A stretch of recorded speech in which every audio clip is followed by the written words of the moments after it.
Bom, pessoal, tudo bem? Vamos conversar um pouquinho hoje a respeito de espécies de execução, tá?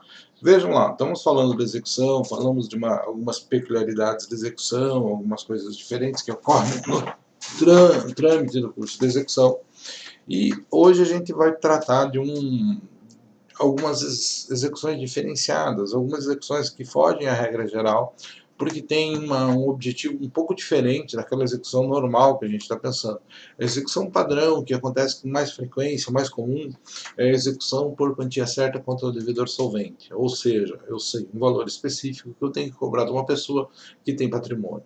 Tá? Mas a gente passa agora a falar um pouquinho de execuções diversas, modalidades diferenciadas. É um assunto bem tranquilo, que vem de encontro com várias coisas que a gente está tratando, tá?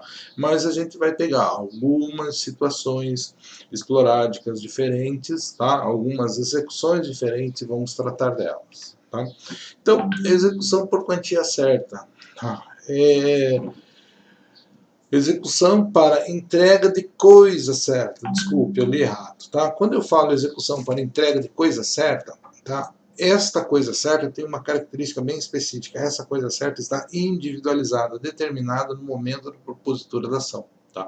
Eu tenho um título, como em qualquer outra execução, e neste título, nesse documento, está individualizado, está bem claro. É aquele equipamento assim, tá? É o veículo que está registrado sob o número tal. Então eu tenho como individualizar, eu tenho a certeza, eu sei exatamente qual é a coisa. Tá? Então a execução para que aquela pessoa, para aquele devedor, entregue o bem que deve ser entregue. Agora, o que é importante destacar, que eu sei exatamente qual é o conteúdo da obrigação. Eu sei exatamente como que ela tem que ser feita, que é com a entrega de um objeto específico. Tá? Como que funciona? O juiz vai seguir lá as regras do artigo 806 e seguintes do Código de Processo Civil. O juiz vai ordenar a citação do executado de imediato, fixando honorários advocatícios, que vão ser devidos, sendo cumprida a obrigação ou não sendo cumprida a obrigação. Então, ele teve a necessidade de que para a obrigação seja cumprida, entrar com o processo de execução. Se for execução para entrega de quantia certa, o juiz já vai fixar honorários no momento que ele recebe e manda fazer a citação. O sujeito só foi citado e entrega a coisa, por processo extinguir, vai ter que pagar também os honorários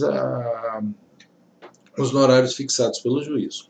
Após a citação, que em 15 dias, né, o sujeito tem que fazer o quê? Primeiro, entregar para satisfazer a obrigação. O que mais? Né?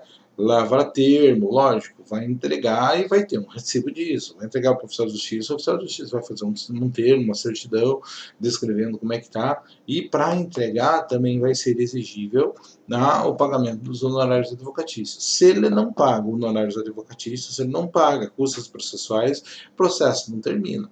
Vejam, inclusive, que esse aqui é um processo um pouquinho diferente, porque nós temos uma obrigação que está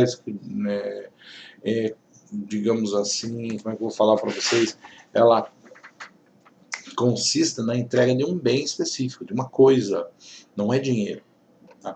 Então vai ter que entregar aquela coisa e vai ter que pôr a mão no bolso para pagar com dinheiro também as custas processuais e os honorários advocatícios. Só entregar a coisa não acaba com o processo, não resolve com o litígio. Tá? Não havendo entrega da coisa, o que deve acontecer? Sai uma ordem de emissão de posse, se for imóvel, né? Uma ordem para que o senhor oficial de justiça utilize a força necessária para colocar o exequente na posse do imóvel. Se não for esta situação, se for um bem imóvel, daí nós já damos neste mandato lá uma ordem de busca e apreensão para pegar aquele bem móvel que pode ser levado até o exequente. Tá? Essas duas situações já vão estar previstas no mandato de citação. Tá?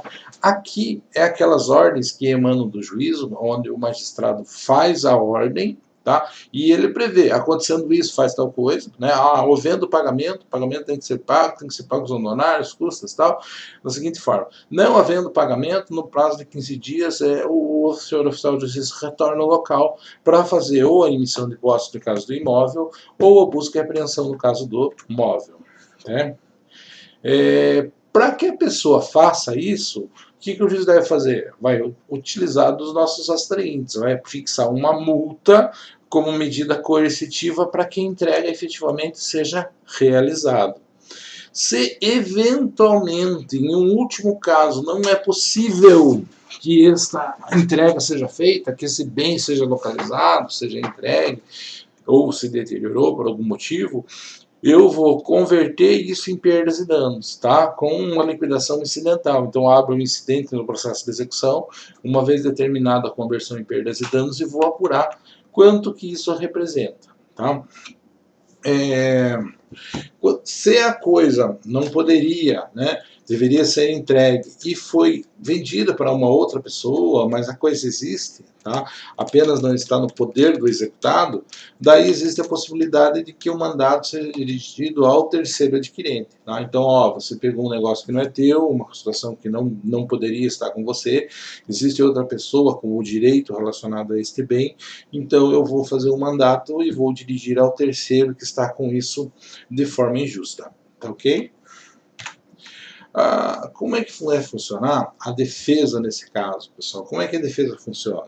Então, no prazo de 15 dias, ele tem, independente da entrega do bem ou não entregou o bem, tá? Ele tem 15 dias para se defender. Então, ele vai ter 15 dias para entregar o bem, e independente de entregar ou não entregar o bem, ele já tem a necessidade de se achar que interessa fazer a defesa. No passado se deu muita confusão, pessoal, porque o processo de execução no passado funcionava de uma lógica um pouquinho diferente. Como que era a lógica anterior, antes de 2005, reforma do processo de execução? Eu precisava ter uma penhora, ter um bem, para daí pensar em prazo de embargos do devedor. Hoje não é mais assim, tá? Então hoje você tem 15 dias para pagar, independente de pagar, você tem que apresentar a defesa se você acha que é o caso. Não feito isso, você perde os embargos. No sistemática anterior, tá? Se o sujeito não tivesse bem penhorado, se não fosse encontrada a coisa, não se garantia a obrigação, não abria a possibilidade de fazer defesa. Então as execuções paravam e o dia que achavam bem o cara começava a se defender.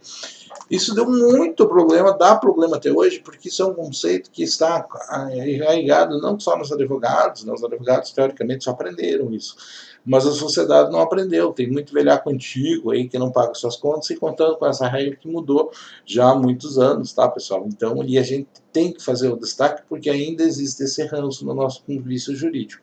Então, independente de entregar o bem, independente de penhorar, de garantir o juízo, independente de fazer qualquer coisa, tem que apresentar a defesa no prazo de 15 dias. Isso não é só para essa forma de defesa que eu estou falando, nós vamos ver que se aplica a todos os outros.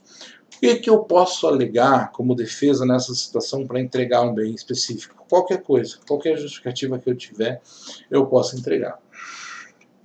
Existe, inclusive, pessoal, uma previsão legal lá no Código Civil que aquele detentor de boa-fé, aquele sujeito que está na posse de boa-fé, tem o direito de ser mantido na posse até que seja indenizado as benfeitorias úteis e, obviamente, necessárias que foram realizadas, né?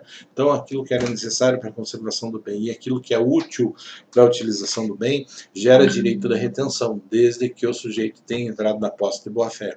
Imagine, nós falamos no slide anterior que eu poderia, por exemplo, ter um mandato relacionado a um terceiro. Voltamos o slide lá para vocês entenderem, tá? Então, primeiro, multa para tentar coerção.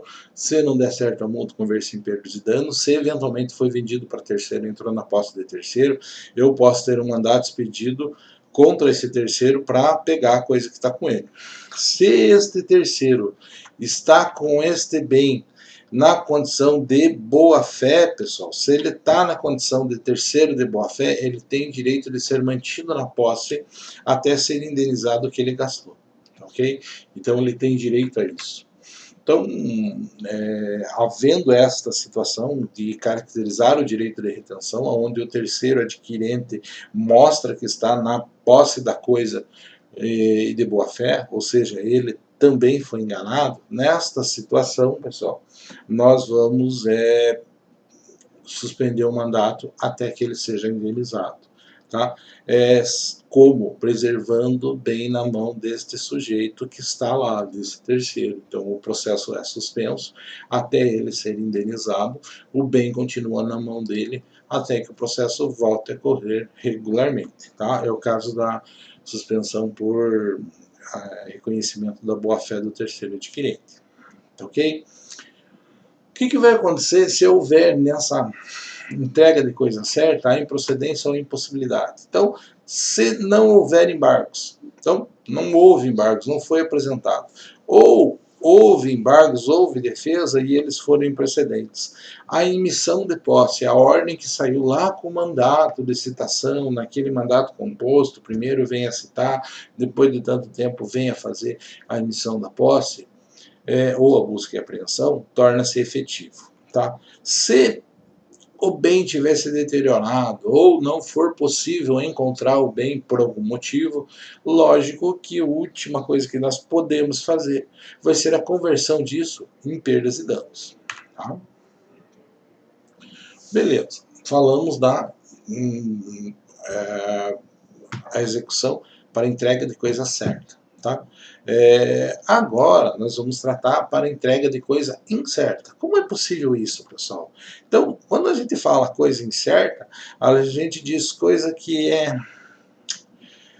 não é ignorada ou desconhecida. Tá? Eu tenho que ter elementos que me possibilitem determinar o gênero e a quantidade daquela coisa. Então vamos dizer assim, eu estou dizendo que você me deve 50 sacas de soja. Então, a coisa é incerta, mas ela é determinada pelo seu gênero e pela sua quantidade. Qual que é a situação? A situação é que qualquer saca de soja resolve a obrigação, e é disso que nós estamos falando. Logicamente, quando a coisa é certa, eu preciso de uma medida coercitiva. Quando a coisa é incerta, a coisa pode ser resolvida de uma forma um pouquinho mais fácil. Tá? Primeiro, nós temos que ver que estas coisas podem eventualmente ensejar a escolha. Né? Tem 3 bens que resolvem a obrigação. Tem que verificar a quem pertence a escolha. Se não fala nada, normalmente a escolha é do devedor. Eu que escolho como que eu vou pagar a conta. Tá? Por quê? Porque vai sair do meu patrimônio. Tá? A lei civil entende desta forma. Então, a regra geral é que na obrigação incerta, quem escolhe o bem que vai servir para cumprimento da obrigação é o devedor. No entanto, pessoal, pode ser determinado diferente, pode ser ajustado de forma diversa. Né? E isso vai acontecer como? Ele é citado para que em 15 dias entregue o bem determinado pelo entregue o bem que ele entender correto. Se a escolha não cabe a ele, tá? Essa escolha, ele vai ter um prazo para realizar essa escolha. Tá? Se houver dúvida com relação a isso, podemos ter um contraditório e uma impugnação versando no prazo de 15 dias sobre a escolha que uma parte fez ou que outra parte fez com relação ao bem escolhido para considerar cumprida a obrigação. Tá? Também algo bastante objetivo, bastante simples, tranquilo. Tá? Outro tipo de obrigação de execução, de processo de execução, de obrigação de fazer e não fazer. Tá?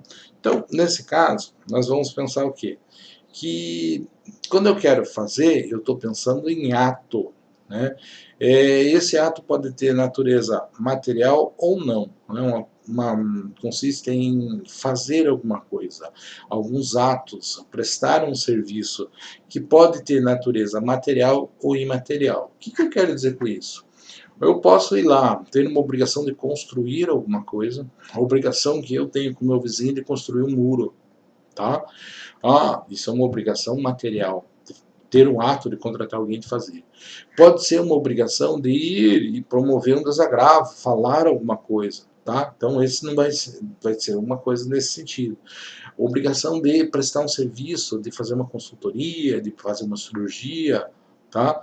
Isso vai se dividir entre material e imaterial. A construção do muro, obviamente, que ela é material. O desagravo público, a argumentação, falar alguma coisa, vai ser imaterial. Então, nós temos diversas características que vão se caracterizar dentro do ato da obrigação de fazer ou não fazer. Tá? O que é o objeto deste processo? Não é entregar a coisa, pessoal. Não é um bem. Tá? A coisa está lá na execução para entrega de coisa certa ou de coisa incerta. Lá é a entrega. Tá? Aqui eu não estou preocupado com a coisa, não é a obrigação de dar. A obrigação de dar é uma obrigação que vai se caracterizar lá na outra. Por quê? Porque eu estou me preocupando com um bem. Aqui eu estou preocupado com um fazer, né? Com um fazer, com uma ação. Tá? Eu quero a ação, a conduta do devedor. Eu não quero um bem especificamente. Ok? Então, o que me interessa na obrigação de fazer ou não fazer é a conduta que deve ser praticada ou que não pode ser praticada. Tá? Já nas obrigações de fazer, o interesse concentra-se na atividade dele e nas suas qualidades pessoais que podem adquirir grande importância.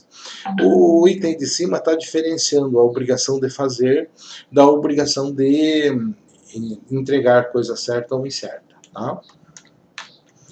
Por último, eu vou dizer que vai ter uma grande diferenciação sempre que a gente vai falar nessas coisas, se a conduta é fungível ou infungível. Ou seja, se ela for fungível, é uma conduta que pode ser realizada por qualquer pessoa. Se ela é infungível, se ela é pessoal, é aquela conduta que só pode ser praticada pelo próprio devedor. Então, imagine, o caso do muro, tem que construir o muro. Não interessa quem vai construir o muro, é minha obrigação fazer aquilo. Eu posso eventualmente contratar outra pessoa faz. Talvez. Né? Agora, eu quero um artista para fazer um retrato, para pintar um quadro, para fazer uma coisa diferenciada. Tem que ser uma obrigação pessoal, tem que ser ele. Outra pessoa não vai responder. Então, nesse caso, nós temos uma obrigação de fazer infungível.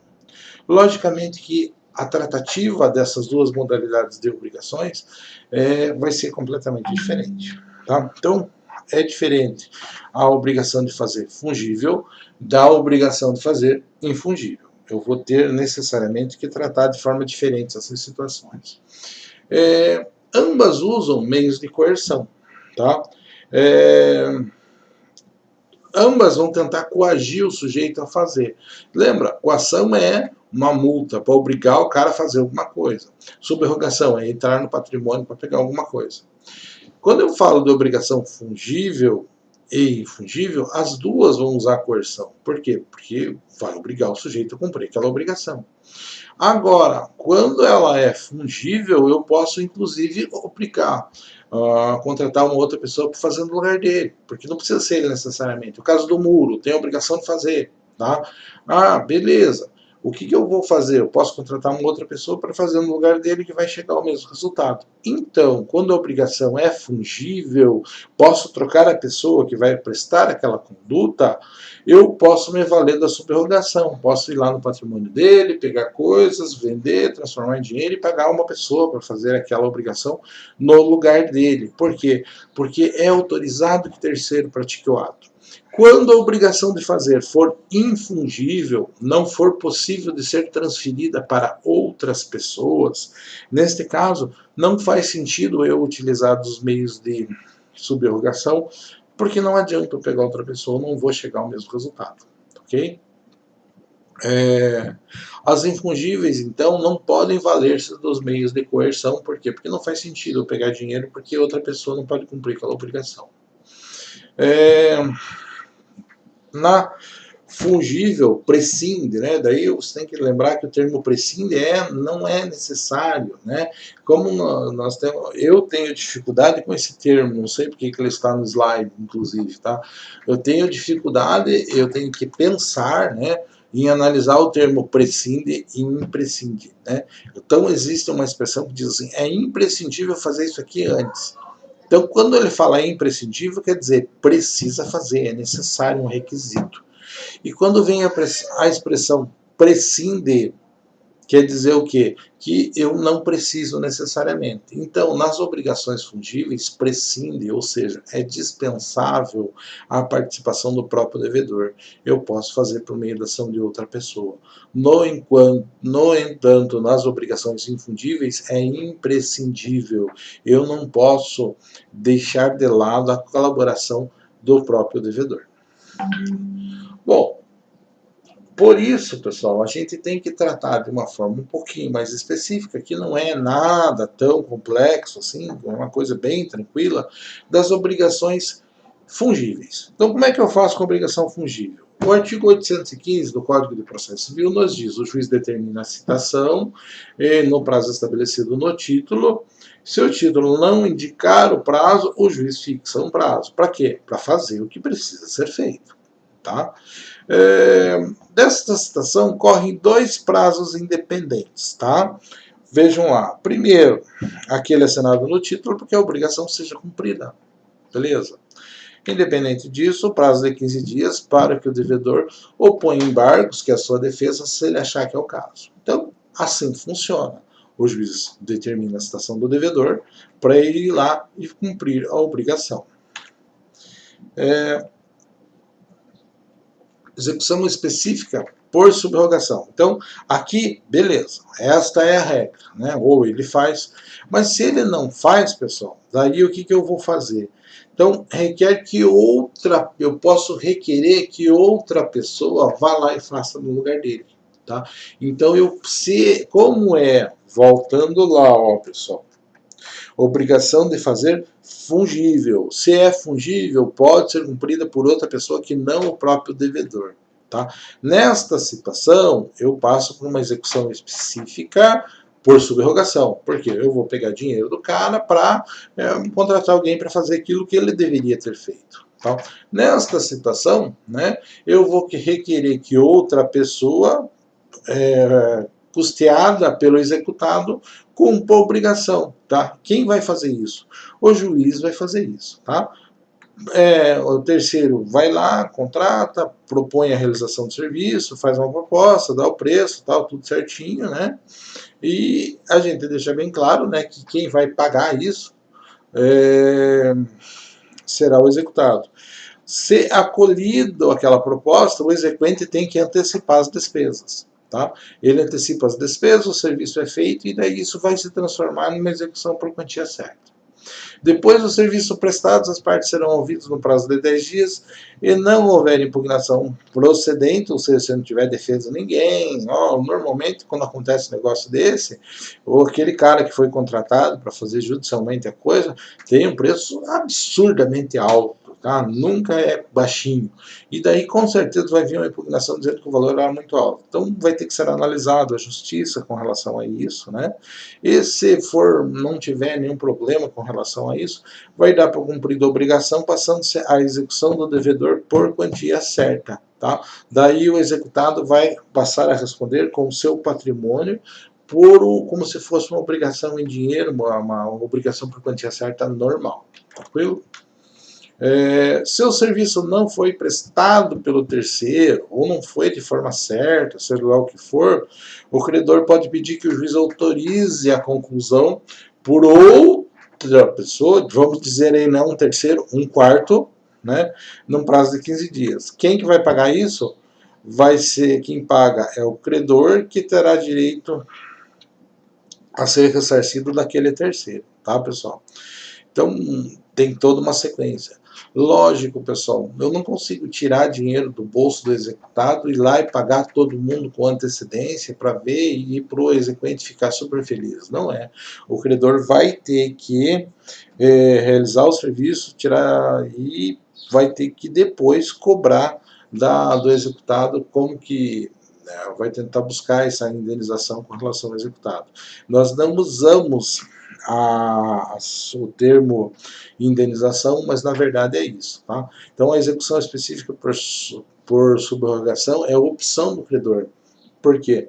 Porque eu opto fazer desse jeito, eu opto em pagar e buscar o dinheiro depois. O normal é que eu tente fazer a execução da obrigação de fazer por meio coercitivo, tentando obrigar o sujeito a fazer isso. Se eu desisto disso, eu acho que eu não vou conseguir fazer, eu passo por uma execução específica por subrogação, que é obrigar aquele sujeito que tem que fazer alguma coisa a pagar o que outra pessoa vai fazer no lugar dele. Tranquilo? Vejam lá, pessoal. Execução da obrigação de fazer infungível. Né? Voltando àquilo que a gente tinha falado. Quando a obrigação é infungível, não pode ser feita por outra pessoa. Então, quais são as medidas que eu disponho na lei para fazer isso? Então, não tem possibilidade de eu utilizar a subrogação, porque tem que ser a coação, porque não pode ser feito por outra pessoa. Tá? O credor não tem a escolha, pare lá, ele não vai fazer, deixa eu pago, você me indeniza depois. Não existe essa possibilidade. Tem que ser aquela pessoa para fazer a coisa de forma correta. Então, vai lançar-se dos meios de coerção, né, os que estão previstos no artigo 536, parágrafo 1º, que vou dizer para vocês, é a multa, é os atraentes para tentar obrigar o sujeito. Nós não temos outros mecanismos que não mexer no bolso dele, tá, para tentar fazer isso. Se, infelizmente, isso não for possível, daí o que eu faço? Eu converto esta obrigação de fazer infungível em perdas e danos. Por quê? Porque se o sujeito não fez e não dá para fazer de outra forma, necessariamente vai existir um prejuízo para o exequente. Existindo prejuízo para o exequente, eu transformo isso em perdas e danos. Tranquilo? Execução de obrigação de não fazer. Tá, até agora a gente falou entregar coisa, tá? Fazer alguma coisa. E eu me preocupava sempre com tanto não entregar quanto não fazer, se poderia ser entregue um objeto parecido, né? Ou se poderia ser feita aquela obrigação por outra pessoa. Agora nós estamos diante de uma situação diversa. Nós estamos diante de uma obrigação de não fazer. Ou seja, não faça isso. Qual a obrigação de não fazer? É bem complicado, né, pessoal? Cumpre com o devedor a obrigação de não fazer quando o devedor pratica o ato. Então, como a obrigação é negativa, pessoal, não tem como eu ter uma ação para desfazer, né? Então, para obrigar o sujeito a não fazer, não existe execução. Quando eu vou executar, é porque o sujeito já praticou o ato que ele não podia fazer. Então, imaginam a situação? Então, execução da obrigação de não fazer. Se ele está cumprindo, eu não preciso fazer nada. O problema surge a hora que ele desrespeita a obrigação de não fazer, vai lá e pratica o ato. Então, quando ele pratica o ato que ele estava obrigado a abster-se de fazer, quando ele pratica o ato que ele não poderia fazer, não tem uma execução porque aquilo já foi feito. Tá?